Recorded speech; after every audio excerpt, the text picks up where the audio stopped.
Terima kasih Allah yang setia. Kami bangga dan bersyukur punya Allah yang penuh dengan kasih dan setia. Kami menyembah Engkau Tuhan. Hidup kami milik-Mu. Engkaulah sumber segala yang kami perlukan dalam hidup kami. Dan Engkau yang menjawab segala pergumulan dan persoalan kami. Di dalam Engkau kami teguh. Di dalam Engkau kami tidak akan goyah. Saat ini biarlah firman-Mu berbicara kepada kami Bapa. Tidak terlewatkan satu orang pun anak-anak Tuhan di tempat ini. Kami semua boleh menerima bagian kekal. Kami semua boleh mengalami kuasa firman-Mu yang mengubahkan. Biar kami semua duduk diam, fokus kepada firman-Mu. Kami mengarahkan hati dan pikiran kami hanya kepada firman-Mu ya Tuhan. Berbicaralah Bapa, kami siap mendengar. Sembunyikanlah Bapa hamba-Mu di belakang kayu salib-Mu, supaya isi hati-Mu, kebenaran firman-Mu saja yang dikumandangkan lewat mimbar ini. Kami siap Bapa mendengar firman-Mu. Bapak Ibu Saudara jemaat Tuhan yang siap mendengar firman Tuhan, bersama saya katakan amin. Silakan duduk. Shalom. Senang sekali kita bisa beribadah dan belajar firman Tuhan pagi hari ini. Masih suasana merdeka. Merdeka? Merdeka. Iya, puji nama Tuhan.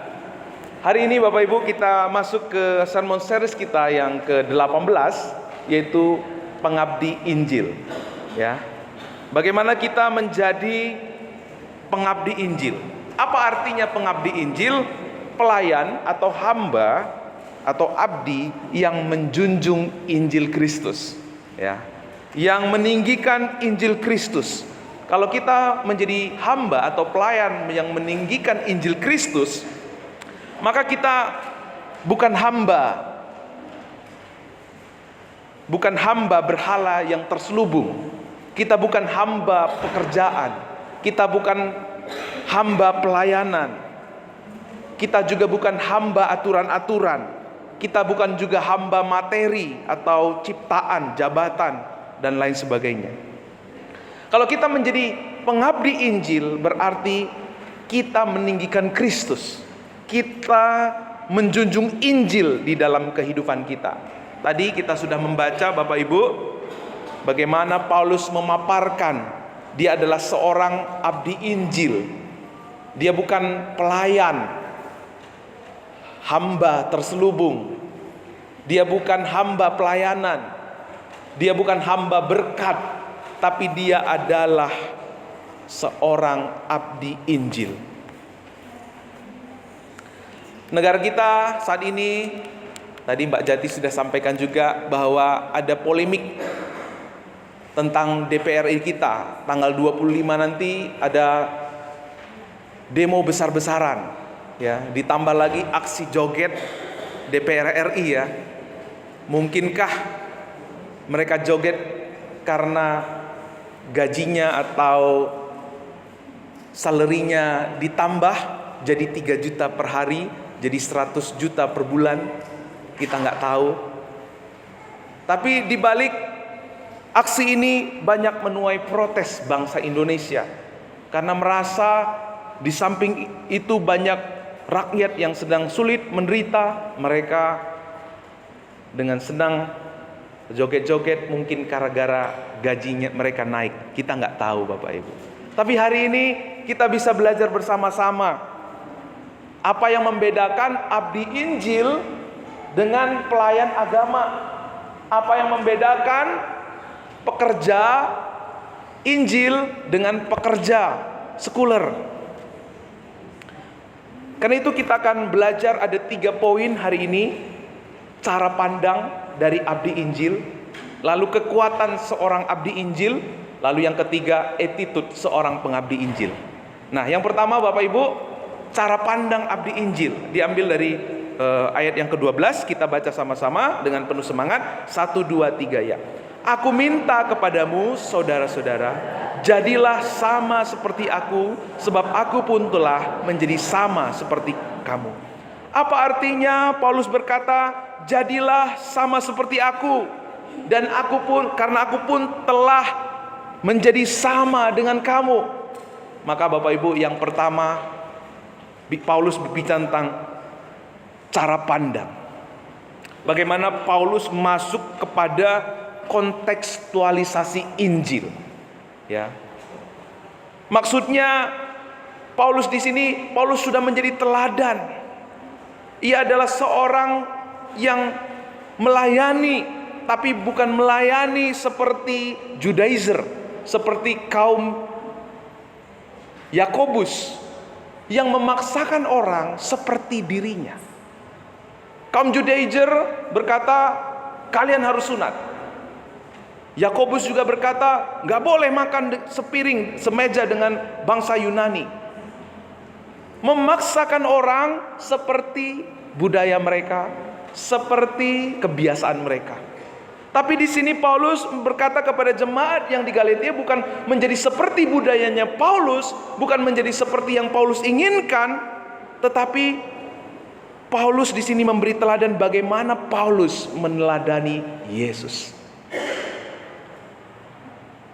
Ada istilah WWJD.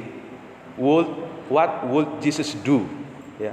Kalau Yesus ada, dia kira-kira melakukan apa? Ya. Bukan seperti Judaizer, bukan seperti golongan Yakobus yang memaksakan orang lain mengikuti tradisinya, mengikuti kebiasaannya.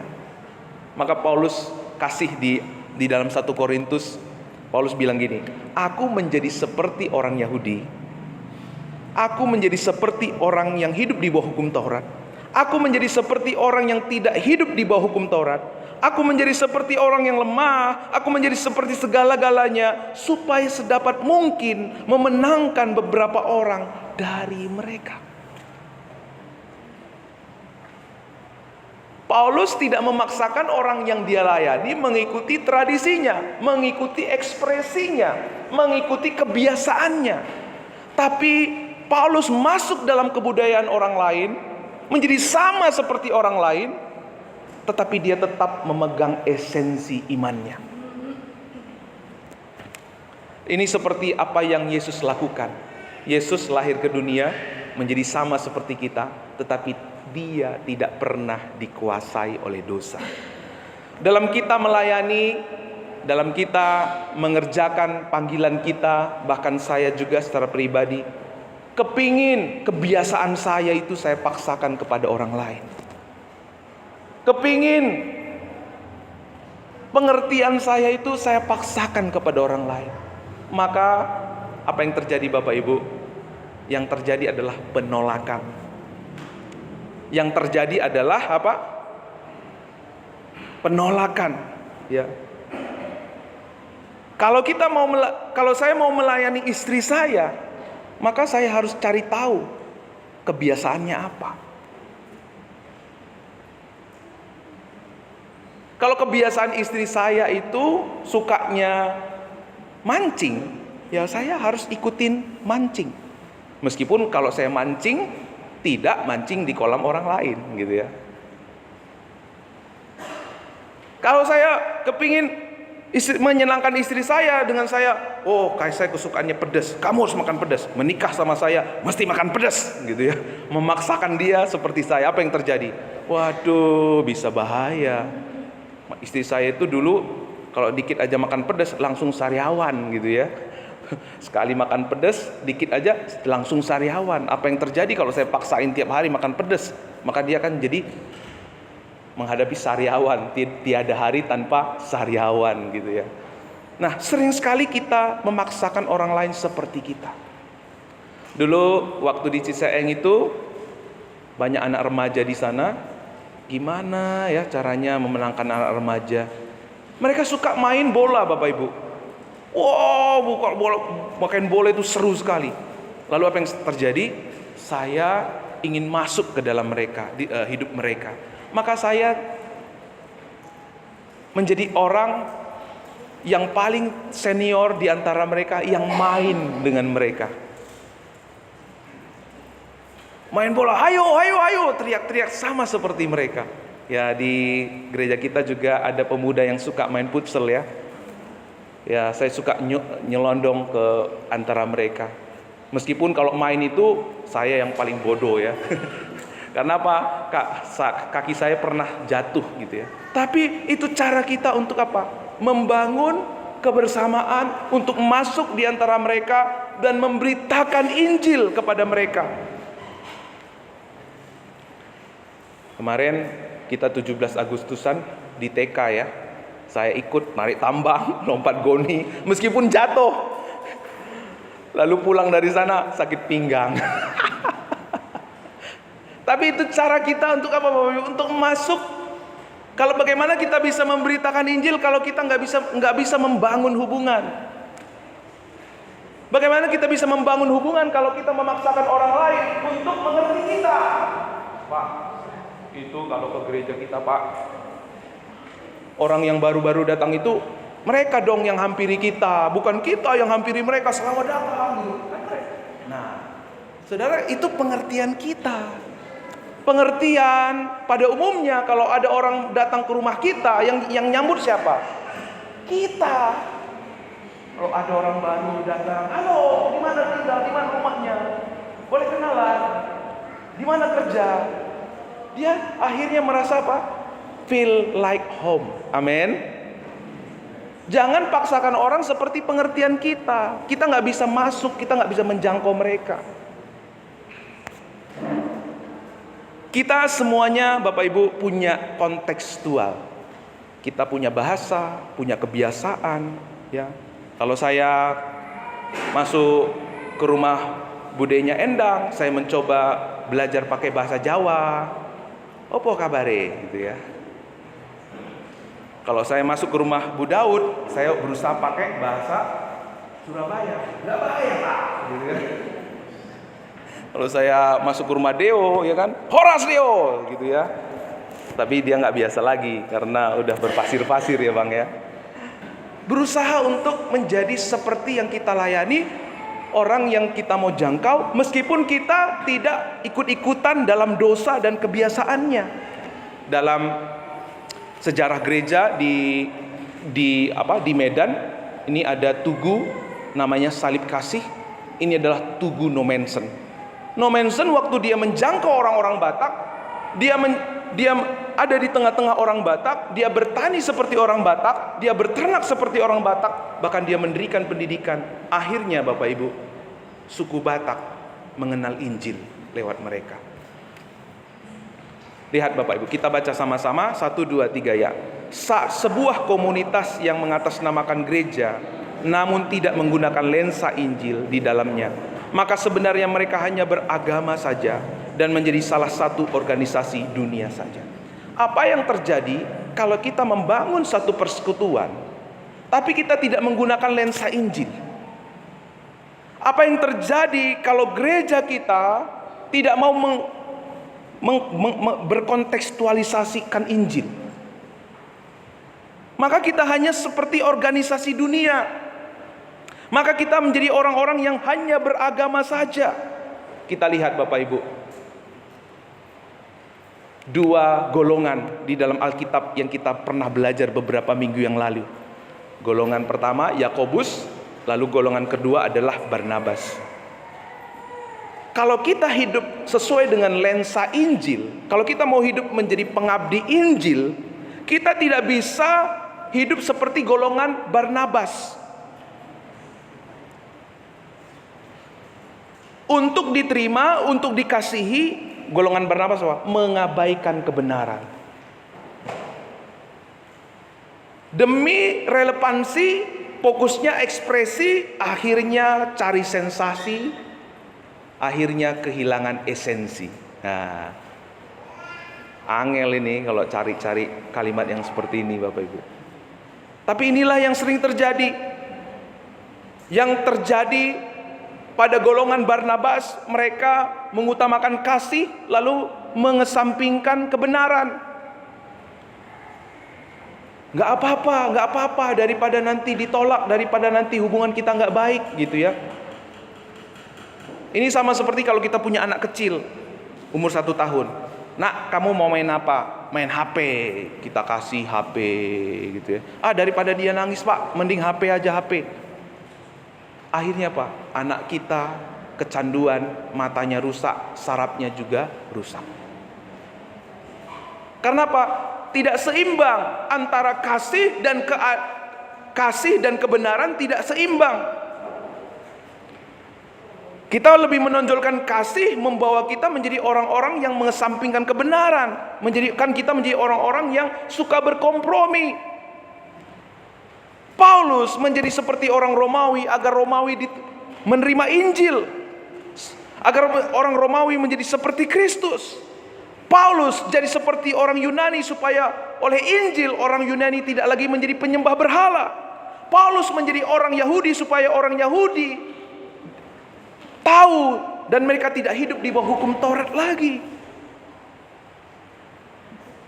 Jadi Bapak Ibu, Paulus menggunakan lensa Injil, maka dia menjadi orang yang kontekstual. Dia menjadi orang yang meneladani Yesus. Nah, kalau kita mau menjadi abdi Injil juga bukan seperti golongan Yakobus. Nih ada dua golongan. Yang pertama Barnabas, yang kedua Yakobus. Yakobus itu adalah golongan yang mengutamakan kebenaran tapi mengesampingkan kasih. Dua hal yang sama. Judaizer harus sunat. Judaizer mengatakan harus sunat. Kaum Yakobus nggak boleh semeja dengan orang-orang Yunani. Mereka orang kafir. Mereka orang-orang yang nggak boleh semeja dengan kita. Suka mendiskreditkan orang, suka menghakimi orang. Nggak boleh ini, nggak boleh itu. Kaku, aneh, dan tidak menjadi relevan. Jadi kalau kita hidup dengan melayani dengan sama seperti golongan Yakobus dan Barnabas, kita tidak bisa memberitakan Injil. Kita akan menjadi umat yang sama seperti organisasi dunia. Karena Bapak Ibu, kontekstualisasi Injil, lensa Injil, itu akan membawa kita masuk kepada satu kultur, lalu memberitakan Injil Kristus sebagai jawaban kepada orang lain. Makanya orang yang melayani dengan cara pandangnya Injil, dia tidak akan suka menghakimi, tapi dia juga tidak suka membiarkan. Ya, kalau Yakobus itu langsung menghakimi, tapi kalau Barnabas, biarlah gitu ya. Tapi kalau kita hidup sebagai abdi Injil, tidak kepada dua-duanya. Abdi Injil tidak mau menghakimi, dia juga tidak mau membiarkan, tetapi dia akan masuk dalam kebudayaan seseorang, masuk dalam kebiasaan seseorang, tapi dia juga tetap membawa kebenaran Injil. Jadi gimana Pak kalau di dalam kita menghidupi Injil ada orang yang hidupnya tidak disiplin? Bagaimana cara kita sebagai orang yang mau masuk dalam hidup seseorang lalu membawa orang itu menerima Kristus? Ya, jadi Bapak Ibu, caranya bagaimana? Selalu memberitahu orang itu tentang apa yang Yesus lakukan di atas kayu salib. Misalnya ketika saya malas berdoa, malas beribadah, malas melayani gitu ya, kita masuk dalam hidup seseorang itu lalu mengingatkan orang itu tentang apa yang Yesus lakukan di atas kayu salib. Kalau Tuhan sudah menebusmu, kalau Tuhan sudah mati di atas kayu salib, menerima engkau, mengasihi engkau, apa yang harus engkau lakukan? Pantas enggak kau malas? Pantas enggak kamu tidak ibadah? Pantas enggak kamu tidak melayani? Kita selalu mengembalikan kepada konteks Injil. Sama seperti Paulus, waktu kaum Yakobus, bahkan Petrus sendiri, di hidupnya itu tidak transparan, hidupnya itu munafik. Waktu itu Paulus menegur, Petrus gak boleh begitu. Ya, Paulus menegur, tetapi orang yang berinjil, abdi Injil, menegur tapi tidak menghakimi. Kalau salah Paulus tegur, tapi menegurnya dengan penuh kasih. Rasul Petrus dia tegur, Tapi Bapak Ibu ingat, kalau kita menegur orang, sering sekali kita menegur orang sebagai orang yang lebih benar dari orang lain. Makanya orang yang kita tegur tidak dibangun. Makanya orang yang kita tegur justru memberontak. Dengar, orang berinjil, waktu dia negur orang, dia tidak menegur orang sebagai orang yang lebih benar dari orang lain. Waktu dia menegur orang, dia tidak menunjukkan dirinya lebih benar, lebih hebat, lebih sempurna dari orang lain. Judaizer, kaum Yakobus menunjukkan dia lebih hebat, lebih sempurna, lebih taat dari orang lain, mendiskreditkan orang lain. Makanya Bapak Ibu, orang yang tidak berinjil, orang yang menegur bukan dengan kekuatan Injil, tegurannya itu tidak pernah membangun. Tegurannya itu selalu menjatuhkan, selalu mendiskreditkan. Tapi kita belajar hari ini, kalau kita diberikan kesempatan menegur, tegurlah dengan Injil. Mentalnya dari mana? Dari Injil. Kalau kita menegur seseorang, ingat, bukan berarti kita lebih benar, lebih baik dari orang itu.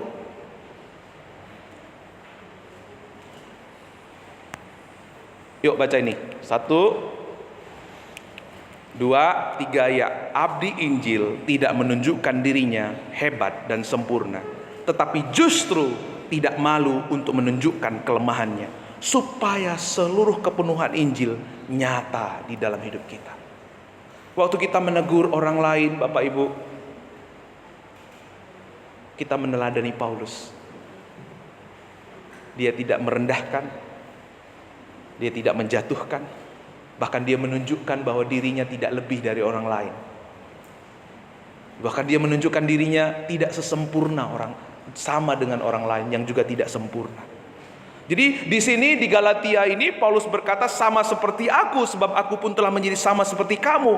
Ini bukanlah kesombongan, tapi Paulus menunjukkan bagaimana hidupnya bergantung, berpusat kepada Kristus. Paulus mau bilang kepada jemaat Galatia, ayo tiru aku seperti aku yang bergantung kepada Kristus, yang memandang dengan cara Kristus, yang menghidupi kontekstualisasi Injil. Bapak Ibu, kita tidak ada yang sempurna. Kita semua penuh dengan kekurangan, apalagi saya. Saya bukan pendeta yang sempurna. Saya bukan suami yang baik. Banyak kekurangan dan kelemahan saya. Sering saya gagal dalam mendidik anak-anak saya. Kalau kita nggak mengakui keadaan kita, sering sekali kita menegur orang lain untuk menjatuhkan, untuk menghakimi, untuk mendiskreditkan. Hari ini, yuk kita belajar yuk. Lewat teguran biar kita membangun iman seseorang. Lewat teguran yang kita sampaikan justru orang merasa dikasihi, justru orang merasa diperhatikan, justru orang merasa ingin dekat dengan kita.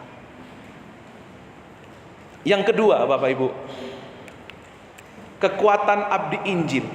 Paulus di dalam pasal yang ke-13 berkata, kamu tahu bahwa aku pertama kali telah memberitakan Injil kepadamu oleh karena aku sakit pada tubuhku. Paulus bisa melayani dan mendirikan jemaat di Galatia bukan karena kekuatan fisiknya, bukan karena kesehatannya, bukan karena kemampuannya, tetapi Paulus bisa merintis jemaat yang ada di Galatia pada waktu dia sakit. Kenapa Bapak Ibu? Karena kekuatan seorang abdi Injil bukan bersumber kepada dirinya. Kekuatan seorang abdi Injil bersumber kepada Tuhan. Ya, justru penyakit yang dialami oleh Paulus menyebabkan lahir jemaat Galatia.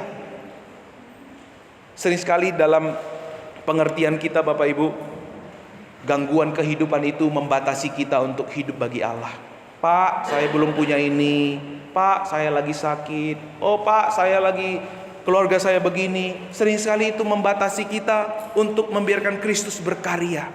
Tapi tahukah Bapak Ibu, justru dalam kelemahan kita lah, justru dalam ketidakberdayaan kita lah, Justru dalam ketidakmampuan kitalah kuasa Kristus menjadi bekerja. Makanya Paulus berkata, Bapak Ibu, di dalam firman Tuhan 2 Korintus, dan supaya aku jangan meninggikan diriku karena pernyataan-pernyataan yang luar biasa itu, maka aku diberikan suatu duri dalam dagingku, yaitu seorang utusan iblis untuk mengocoh aku supaya aku jangan meninggikan diri tentang hal itu.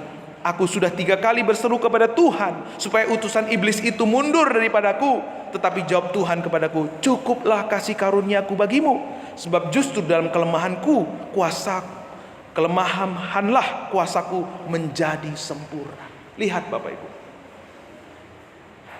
Paulus sakit, Paulus mengalami kelemahan tubuh, tidak menjadi alasan buat dia melihat Kristus berkarya, tidak menjadi alasan Paulus berhenti membiarkan Kristus berkarya dalam hidupnya. Justru dalam kelemahan itulah kuasa Kristus menjadi nyata. Mungkin saat ini kita kekurangan, mungkin saat ini kita sakit, mungkin saat ini saudara merasa aku gak banyak ku ketahui, aku banyak kekuranganku. Justru dalam kelemahan itu Tuhan dalam kedaulatannya, Dia akan memakai kita, Dia akan bekerja di dalam hidup kita. Dalam kedaulatan Tuhan, apa yang kita anggap gangguan kehidupan, justru ada campur tangan yang ilahi yang akan membawa kita kepada maksud dan rencana Tuhan. Apapun kelemahan kita, keterbatasan kita hari ini, mari jangan jadikan alasan untuk kita membiarkan pekerjaan Tuhan dinyatakan lewat hidup kita. Galatia 4 ayat yang ke 14-16, sungguh pun demikian keadaan tubuhku itu yang merupakan pencobaan bagi kamu, namun kamu tidak menganggapnya sebagai sesuatu yang hina dan yang menjijikkan, tetapi kamu telah menyebut aku sama seperti menyambut seorang malaikat Allah, malahan sama seperti menyambut Kristus yang Yesus sendiri. Betapa bahagianya kamu pada waktu itu, dan sekarang di manakah bahagiamu itu? Karena aku dapat bersaksi tentang kamu bahwa jika mungkin kamu telah mencungkil matamu dan memberikannya kepadaku, apakah dengan mengatakan kebenaran kepadamu aku telah menjadi musuhmu? Di sini kita melihat bagaimana respon dari jemaat Galatia. Respon dari jemaat Galatia berubah. Tapi sebenarnya pelayanan yang Paulus lakukan yang berdasarkan Injil tidak pernah berubah. Kalau kita melayani bukan dengan kekuatan Tuhan, pasti kita akan berubah. Kalau kita melayani dengan kekuatan kita, karena kita pintar, karena kita pengalaman, karena kita mampu, karena kita sehat, kita akan menjadi orang yang berubah karena pelayanan itu. Makanya bahaya Bapak Ibu kalau melayani tapi tidak diperlengkapi. Paulus menghadapi bertubi-tubi kesulitan, bertubi-tubi tantangan, tapi Paulus tetap berdiri teguh melayani Tuhan. Paulus tidak pernah berubah. Tapi jemaat Galatia karena mereka melupakan pengajaran Injil yang Paulus sampaikan, membuat mereka berubah. Apa yang membuat mereka berubah? Karena dasar pelayanannya bukan lagi Injil, tetapi Judaizer, pengajaran Judaizer yang mengatakan apa? Kalau kamu percaya gak cukup saja hanya percaya supaya selamat, kamu harus taat. Akhirnya mengubah jemaat Galatia. Apa yang akan mengubah kita kalau kita melayani dengan kekuatan kita? Apa yang akan mengubah kita ketika kita melayani dengan kepintaran dan kesanggupan kita? Yang mengubah kita, tahu Bapak Ibu apa? Kita akan jatuh dalam sindrom. Kita akan jatuh dalam mental jasa.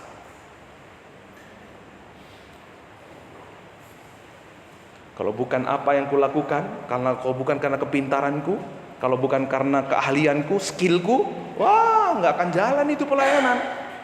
Kita bermegah diri, kita melupakan Tuhan, kita jatuh dalam dosa kesombongan.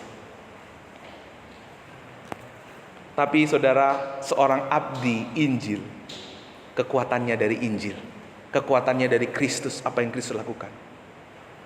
Pak, saya nggak bisa melayani Pak, saya banyak kelemahan. Justru karena kelemahan itulah Tuhan memilih engkau. Kenapa sih Tuhan nggak pilih siapa tuh yang terkenal sekarang, siapa di TV itu siapa? Kenapa nggak? Yang Tuhan pilih itu adalah orang-orang terkenal, selebriti dunia gitu ya, yang berkhotbah di mana-mana, yang menginjili di mana-mana. Kenapa?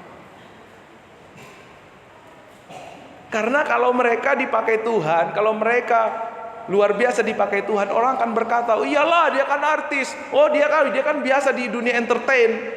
Tapi justru Tuhan pilih seorang kasta yang penuh dengan kelemahan, seorang pengangon sapi, seorang yang sering diejek karena menjadi pengangon sapi, tidak dikenal, skillnya juga minim. Supaya apa Bapak Ibu? Supaya yang ditinggikan bukan kasta, supaya yang ditinggikan bukan manusia, tetapi yang ditinggikan adalah Kristus. Amin. Haleluya. Puji Tuhan. Amin. Dimulai hari ini, apapun kelemahan kita, kekurangan kita, jangan pernah jadikan itu alasan untuk kita berhenti melayani Tuhan.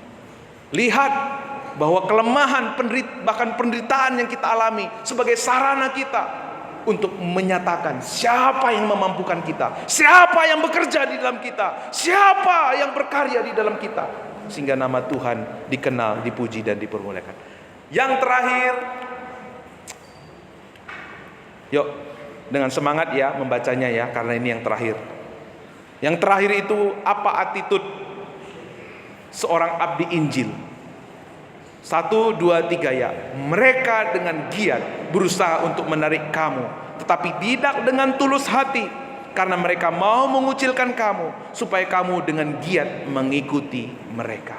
Di sini Bapak Ibu Saudara akan melihat apa bedanya hamba dunia, pelayan dunia, dan pelayan Injil atau pelayan Kristus. Saudara akan melihat, bisa membedakan mana hamba-hamba Tuhan yang melayani dengan Injil, tapi mana hamba-hamba Tuhan yang melayani dengan yang panah, sesuatu yang bukan dari Tuhan. Dikatakan di sini, mereka dengan giat berusaha untuk menarik kamu, tetapi tidak dengan tulus hati. Karena mereka mau mengucilkan kamu, supaya kamu dengan giat mengikuti mereka. Pelayan palsu tujuan akhirnya selalu kepentingan manusia, sedangkan pelayan Injil tujuan akhirnya adalah kepentingan Kristus. Pelayan-pelayan Judaizer melayani, menjangkau orang lain untuk apa Bapak Ibu? Untuk memuliakan mereka. Tetapi Paulus mencari orang-orang, menginginkan rekan-rekan sekerja yang memuliakan Kristus. Guru-guru palsu melayani bukan dengan Injil, namun dengan kesombongan, dengan kebenaran diri mereka. Tapi Paulus melayani dengan kebenaran Injil, dengan ketergantungan dan kecukupan kepada Kristus. Jadi orang-orang yang mereka layani itu orang-orang yang dilayani oleh kaum Judaizer, oleh guru-guru palsu, oleh pelayan dunia, itu hanya menjadikan orang yang dilayani itu sebagai objek untuk mendapatkan sesuatu. Makanya tadi dikatakan mereka dengan tidak tulus. Seperti apa abdi-abdi palsu ini Bapak Ibu? Abdi yang bukan Injil. Saya melayani Bude Umi untuk mendapat sesuatu. Apakah pujian, apakah pengakuan, apakah materi? Selalu ujung-ujungnya kepentingan saya. Itulah pelayan dunia, itulah pelayan palsu, itulah hamba yang palsu. Mereka adalah pencuri-pencuri domba. Yang dipikirkan domba itu apa? Kapan ini kujual ini? Kapan dagingnya itu bisa kujual ini? Itu selalu yang dipikirkan oleh pelayan-pelayan palsu. Selalu ingin mendapatkan keuntungan. Kalau nggak dipuji, mereka nggak mau lagi melakukannya. Untuk apa saya melayani Cira? Saya nggak pernah dipuji, saya nggak pernah disebut-sebut nama saya, mendingan saya puji yang lain yang bisa saya, kalau saya lakukan yang baik sama dia, kebaikan saya bisa tersebar kemana-mana. Saya dikenal sebagai orang yang dermawan, murah hati. Inilah kaum Judaizer, inilah pengajar agama, melakukan segala sesuatu untuk diperas susunya, untuk diambil keuntungan seperti domba, gembala, hanya untuk mementingkan susunya, dagingnya. Tapi dia tidak pernah memikirkan keselamatan dari domba itu sendiri. Jadi apa tujuan akhir kita? Paulus bilang di dalam ayat yang ke-18. Memang baik kalau orang dengan giat berusaha menarik orang lain dan perkara-perkara yang baik, asal pada setiap waktu dan bukan hanya bila aku ada di antaramu. Hai anak-anakku, karena kamu akan menderita sakit bersalin lagi, sampai rupa Kristus menjadi nyata di dalam kamu. Tujuan akhir pelayanan seorang hamba Kristus adalah menjadi serupa dengan Kristus. Apa artinya semakin serupa dengan Kristus? Berintegritas. Beda dengan pelayan Judaizer. Pelayan Judaizer ini dibilang tadi, asal pada setiap waktu, bukan hanya bila aku ada di antara kamu. Mereka tidak punya integritas. Mereka hanya ketika dilihat, ketika mendapatkan sesuatu, mereka melakukan yang baik, melakukan yang benar. Tapi waktu mereka tidak dilihat, mereka tidak diperhatikan, mereka enggak melakukannya. Tetapi kalau kita hidup sebagai abdi Kristus, tujuan akhir kita semakin serupa dengan Kristus.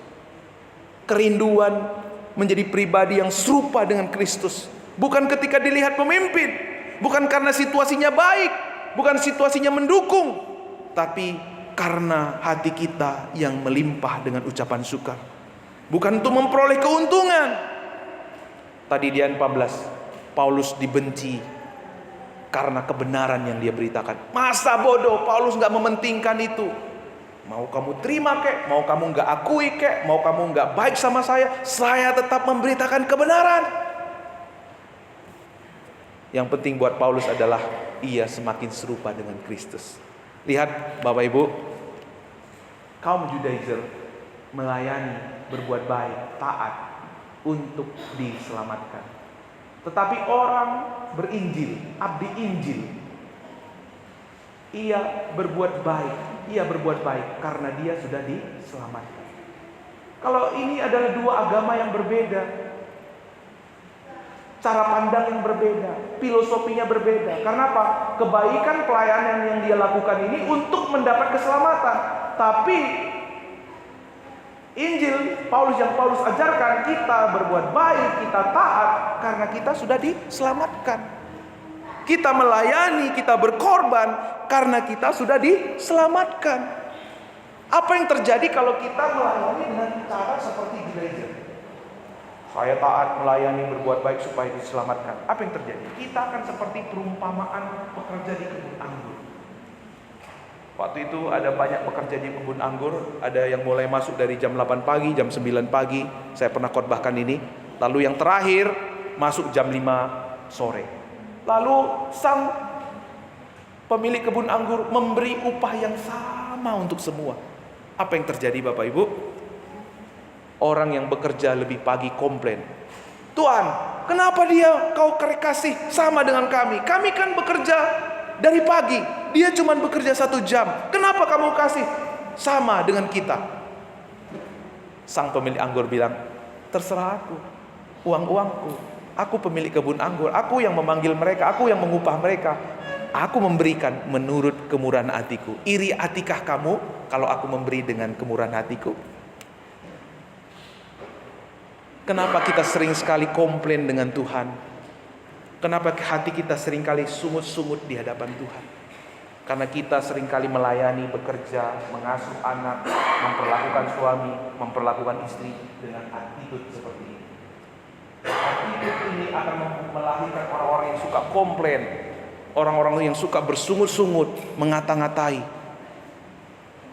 Tapi kalau saudara memiliki attitude seorang abdi Injil, kita taat melakukan segala sesuatu yang baik karena kita sudah diselamatkan oleh Tuhan.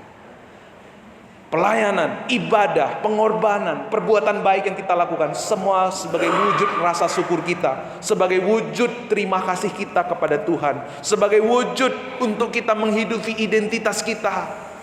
Tapi kalau ini akan membawa kita kepada sindrom better than, saya lebih baik dari kamu, maka kita lebih suka menghakimi ketika kita berhasil. Ketika kita gagal, kita minder. Ini akan membawa kita kehidupan yang sama seperti, makanya di awal tadi dikatakan sebuah komunitas, sebuah kumpulan, kalau dia tidak menggunakan lensa Injil, maka sebenarnya meskipun dia mengatakan dia gereja, dia sama seperti kumpulan-kumpulan di luar gereja. Punguan-punguan Batak itu banyak ya Bapak Ibu. Itu sama, gak ada bedanya.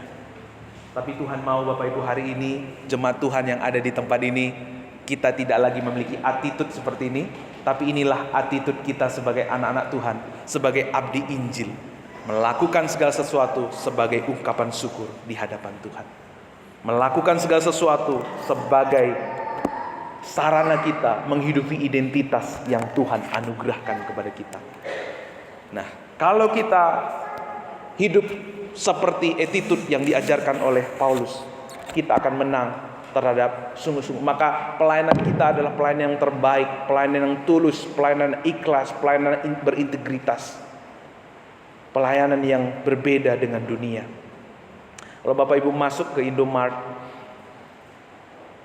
betapa luar biasa kita disambut ya oleh petugas Indomart. Selamat pagi, selamat berbelanja. Lalu waktu kita pulang, selamat berbelanja kembali, sampai bertemu gitu ya. Mereka begitu lembut menyambut. Tapi tahukah Bapak Ibu, mereka melakukan itu karena apa? Karena bos mereka ada CCTV. Kalau enggak ada kata-kata seperti itu, attitude seperti itu bisa diputus. Tapi apa yang dilakukan oleh petugas Indomart, Alfamart itu enggak pernah tulus. Mereka melakukan itu karena terpaksa. Tuhan mau kita tidak melayani seperti itu, tapi dengan tulus. Karena Tuhan sudah selamatkan saya, Dia sudah tebus saya, Dia sudah mengasihi saya sudah menerima anugerah terbesar dalam hidup saya.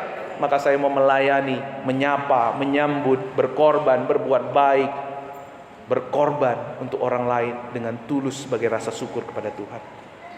Semua ini Bapak Ibu kita bisa lakukan. Kita bisa menjadi hamba atau abdi yang hidup dengan lensa Injil, hidup dengan kekuatan Injil, dan juga berattitude Injil, kalau kita menemukan apa yang Paulus juga temukan. Yuk kita baca terakhir, ayat terakhir. 1, 2, 3 ya. Hendaklah kamu dalam hidupmu bersama-sama menaruh pikiran dan perasaan yang terdapat juga dalam Kristus Yesus, yang walaupun dalam rupa Allah tidak menganggap kesetaraan dengan Allah itu sebagai milik yang harus dipertahankan, melainkan telah mengosongkan dirinya sendiri dan mengambil rupa seorang hamba, dan menjadi sama dengan manusia. Dalam keadaannya sebagai manusia, ia telah merendahkan dirinya dan taat sampai mati, bahkan mati di atas kayu salib. Inilah rahasia Paulus. Inilah rahasia untuk kita hidup sebagai abdi Injil, menyadari bahwa Kristus yang menjadi penebus kita. Dia adalah pribadi yang tertinggi, mau menjadi manusia. Dia adalah pribadi yang mulia, mau berinkarnasi. Lewat karya inkarnasi Kristus, yaitu Sang Raja mengambil rupa seorang hamba yang ilahi, mau menjadi sama dengan manusia. Yang tertinggi jadi terendah, menderita, taat sampai mati di atas kayu salib. Yang terhormat mati di tempat yang paling terhina, yaitu di kayu salib, yaitu untuk menebus dosa kita, menempatkan kita menjadi anak-anaknya, menjadikan kita menjadi milik kepunyaannya. Ini kalau kita menghayati, kalau kita merenungkan apa yang Kristus lakukan, tidak ada alasan buat kita untuk tidak mengabdi kepada Tuhan. Tidak ada alasan buat kita untuk hidup untuk diri kita sendiri. Tidak ada alasan untuk kita menyombongkan diri kita. Tidak ada alasan untuk kita hidup bagi dunia ini. Mari kita tunduk kepala.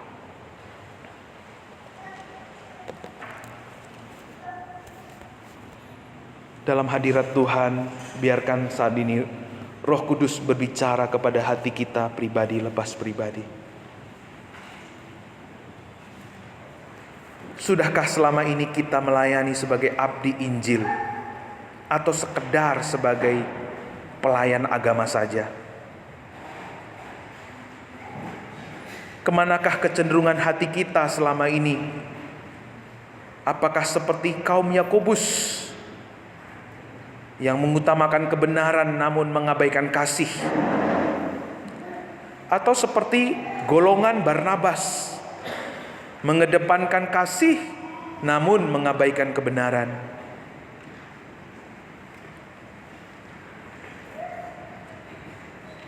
Apakah pelayanan, persahabatan, keluarga, bahkan pekerjaan yang kita jalani selama ini sudah dibangun dengan lensa Injil? Kita lakukan segala sesuatu sebagai sarana ungkapan syukur atas penebusan, atas kasih karunia yang kita alami di dalam Yesus Kristus.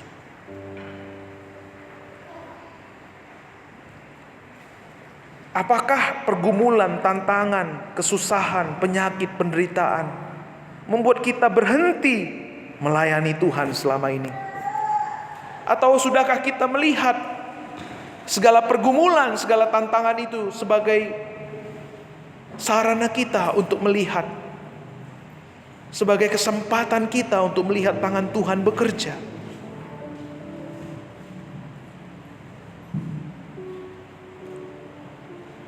Di mana fokus hidup kita selama ini? Apa alasan kita melayani selama ini? Apa alasan kita beribadah, berbuat baik selama ini? Apakah seperti kaum Judaizer untuk mendapat sesuatu feedback, keuntungan dari orang yang dia layani? Atau sarana untuk kita semakin serupa dengan Kristus, menghidupi Kristus dalam kehidupan kita? Mari kita bertobat Bapak Ibu. Kalau selama ini ada dosa yang menggerogoti hati kita,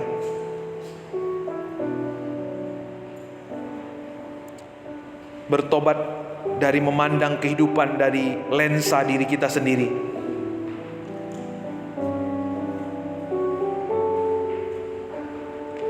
Bertobat ketika kita melayani bukan dengan kekuatan Tuhan, bukan dengan lensa Tuhan, bukan juga dengan attitude yang Tuhan berikan.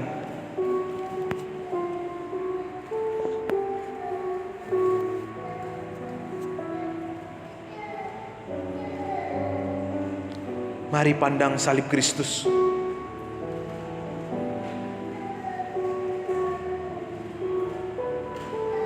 Mari renungkan pengorbanannya di atas kayu salib.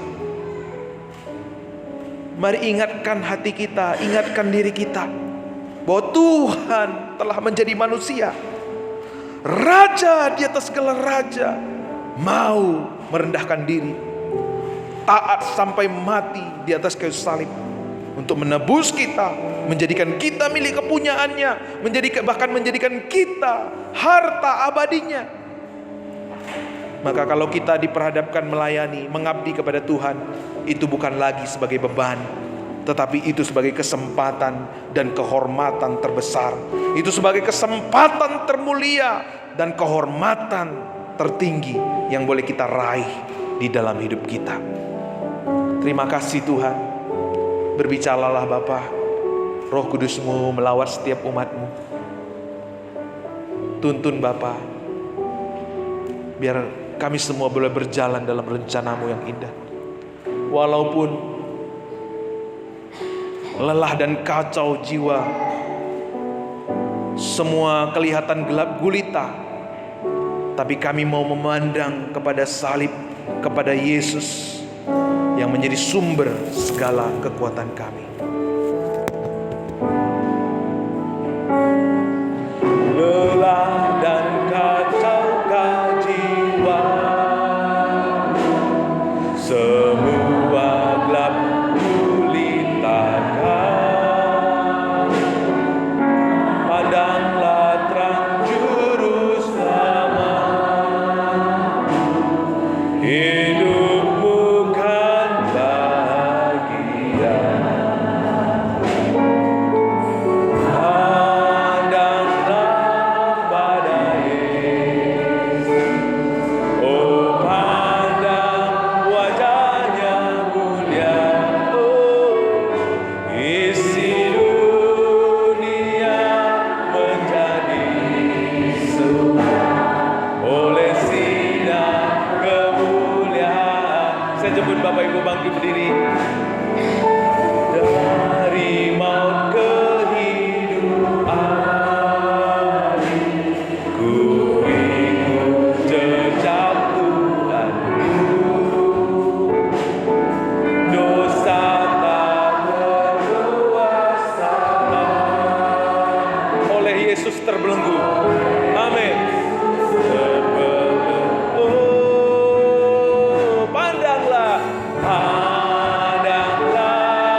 ke dunia.